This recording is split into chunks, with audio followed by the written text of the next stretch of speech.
أعوذ بالله من الشيطان الرجيم.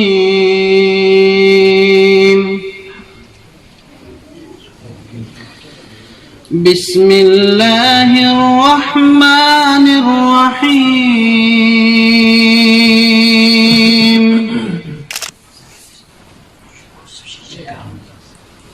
والذين كفروا وكذبوا بآياتنا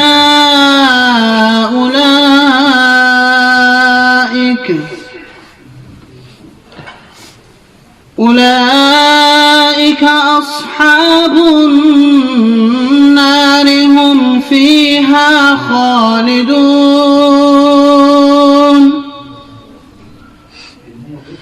يا بني إسرائيل اذكروا نعمتي التي أنعمت عليكم وأوفوا بعهدي أوف بعهدكم وإياي فارهبون. وآمنوا بما أنزلت مصدقا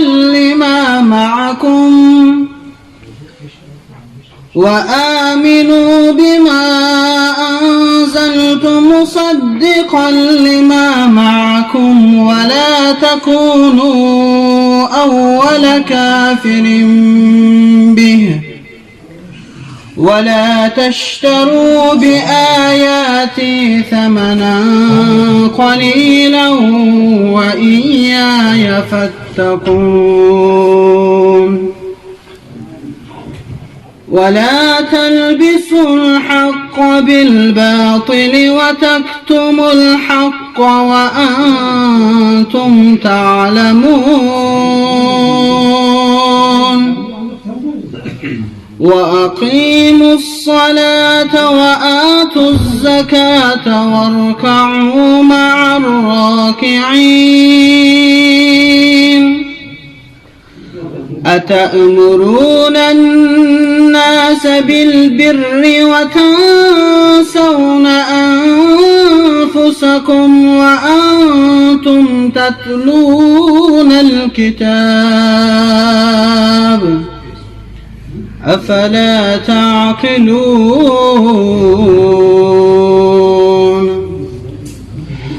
واستعينوا بالصبر والصلاة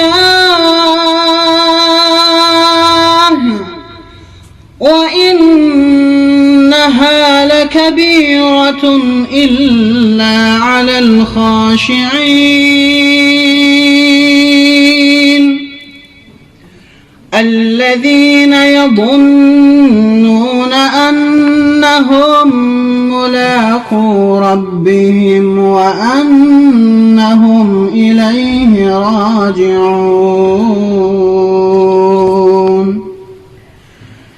يا بني إسرائيل اذكروا نعمتي التي أنعمت عليكم وأني فضلتكم على العالمين. واتقوا يوما لا تجزي نفس عن نفس شيئا ولا يقبل منها شفاعة ولا يؤخذ منها عدل ولا هم ينصرون.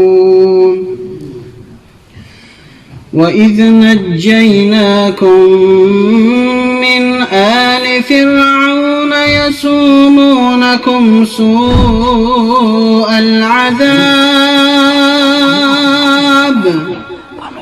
العذاب يذبحون أبناءكم ويستحيون نساءكم وفي ذلكم بلاء من ربكم عظيم.